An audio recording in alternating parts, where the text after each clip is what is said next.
Bai.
Mugarri batzu daude eta inflexio puntu bat adierazten dute.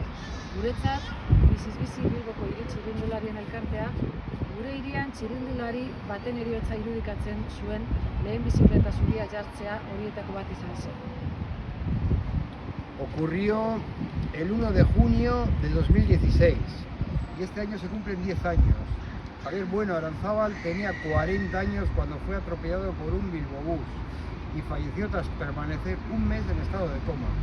2 años después colocamos la segunda bicicleta blanca en recuerdo de Irene, que luego la veremos, atropellada por un camión en la siniestra calle Autonomía.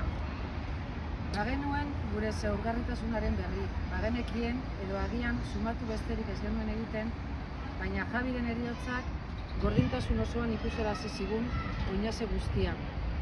Javi gutako edonor izan zitekeen. Egunez egun, auto algustidunaren agindu nagusiei kontra eginez, bizikleta garraiobide gisa erabiltzen dugun edonor. Lo hacemos por muchas y diversas razones. Para la totalidad de las personas que nos movemos en bicicleta, esta representa un disfrute, placer, comodidad, rapidez, economía, eficacia, salud, pero además somos respetuosos con el medio ambiente porque no contaminamos y tan generosas que lo hacemos por pasar, o a pesar de que nuestra posición en la calzada nos hace inhalar no solo los malos humos de los vehículos de combustión, sino también las partículas de sus frenos y sus neumáticos. ¿Qué no diga currico de Ringo Chantea, vale? Irene, bai. Vale, gainera...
Perdonad.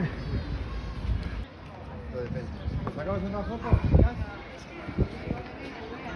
Correa, Mike. ¡Bomba! Vale. Venga, una foto o dos. 25. Eso.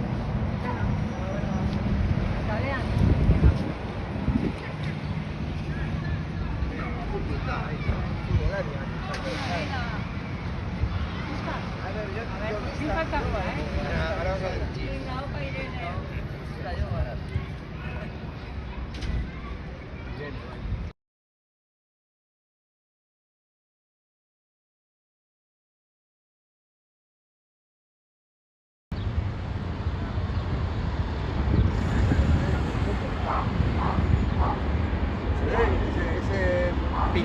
Contrapicado.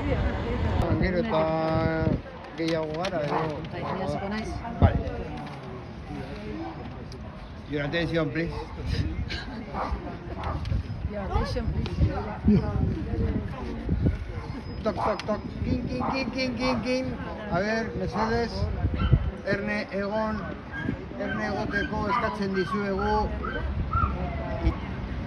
A ver, alto. Egunetik egunera, gero eta gehiago gara. Eta hala eta guztiz ere, gure udalak ez du gure aldeko apusturik egiten. Ez du mugikortasun eredu iraunkorraren alde egiten. Eta kontrara, dirutza xahutzen du, egungo eta etorkizuneko belaunaldiak hipotekatzen jarraitzen du, auto algustiduna jomugan duten megaproiektu faraonikoen ereduaren alde. Hurrengo zentzugabekeria ibai azpiko tunela da, eta egitekotan ibilgailu gehiago ibiliko dira zirkulazioan, eta mugikortasun jasangarriari eta ingurumenari buruzko politika berri guztiak urratuko ditu. Cada día somos más y a pesar de ello nuestro ayuntamiento no apuesta por nosotras. No apuesta por un modelo de movilidad sostenible, sino que sigue dilapidando grandes cantidades e hipotecando generaciones presentes y futuras en un modelo de megaproyectos faraónicos que siguen el todopoderoso coche en su punto de mira. El próximo dislate es el túnel subfluvial que, de hacerse, tendríamos como consecuencia el aumento del número de vehículos de circulación, contraviniendo todas las nuevas políticas sobre movilidad sostenible y medio ambiente. 10 urte igaro dira eta elkarteak 100 martxa baino gehiago egin ditu, inguruko herrietara bizikletaentzako bide seguruak aldarrikatzeko. Badirudi Getxorako bidegorria azkenean desiratutako errealitate bihurtuko dela. Han transcurrido 10 años y la asociación ha realizado más de 100 marchas a los municipios colindantes para reivindicar vías seguras para la bicicleta. El Bidegorria-Getxo parece que por fin se va a convertir en una deseada realidad. Ez gara Paris, bertan, alkate berriak bizikletaz irrifarretsu zeharkatzen ditu kaleak bere garaipenaren ondoren, hiriaren humanizazioaren aldeko keinu argian, bere aurreko Ane Higaldok hasitako bidean. Horregatik, gure gorputz zaugarria egunero jartzen jarraitzen dugu pertsonentzako hiri atzekin bat berreskuratzeko borrokan. No somos París, donde el nuevo alcalde recorre sonriente y confiado en bicicleta las calles tras su victoria, en un claro guiño a favor de la continuidad por la humanización de la ciudad, que inició su antecesora Ane Hidalgo. Por eso seguimos poniendo el cuerpo, nuestro vulnerable cuerpo, a diario en esta pelea por recuperar una ciudad amable con las personas. Garrantzitsua da zifra ikaragarri hau gogora ekartzea. Bizkaiko Foru Aldundiaren 2024ko datuen arabera, egunero 290.000 ibilgailu sartzen dira Bilbon. 358.000 biztanleko hirian. Gehienek pertsona bakarra garraiatzen dute. Haien kea eta balazta eta pneumatiko partikulak arnasten ditugu. Eta gure hiri espazioaren ehuneko handiegia hipotekatzen dugu horiek hartzeko. Es importante que recordemos esta impresionante cifra. Según datos de la Diputación de Vizcaya de 2024, cada día entran 290.000 vehículos a Bilbao, una ciudad de 348.000 habitantes. La mayoría de ellos transportan a una sola persona. Inhalamos sus humos, sus partículas de frenos y neumáticos e hipotecamos un porcentaje demasiado alto de nuestro espacio urbano para cogerlos.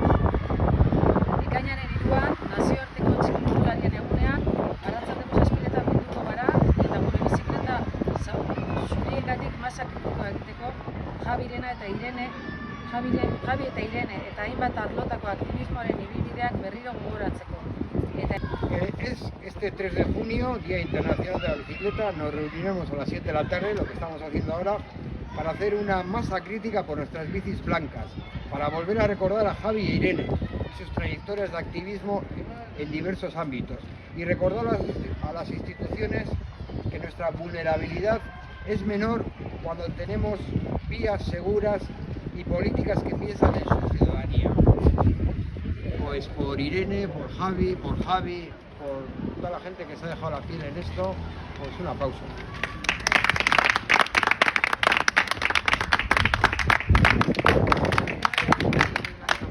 ¿Por qué tú? para que no haya ninguna bicicleta más, exacto.